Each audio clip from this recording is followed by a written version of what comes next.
Hello po, online world. Ayan po yung mga ibinenta po sa atin ng mga bata. So, sa carton po na ganito, ang kilo po natin ay 2 pesos per kilo po. Ayan. So, sa mga plastic po na ganito, plastic po ng mineral water, ng soft drinks, ayan po, ng juice, ng cup noodles. Yan. Ang kilo po natin yan, piso per kilo lang po siya. Ayan po. So, yan po yung mga binenta po sa atin ng mga bata.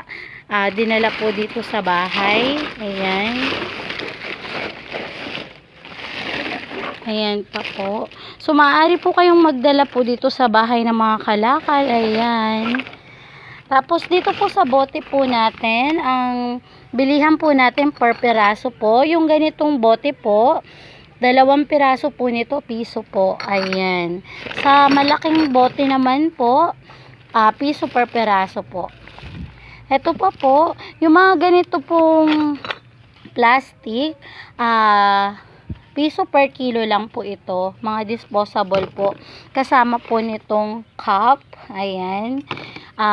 Piso per kilo po siya. Dito po sa ketchup po na bottle, ayan, 2 piraso po nito, piso po. Ayan, halimbawa po ganyan siya, o yan, piso po yan. So, wala po akong example ng malaking bote. So, that's all. Kung meron po kayo, just message me po. At pag nagkasundo po tayo sa presyo, pipick upin din po namin kaagad. Bye-bye!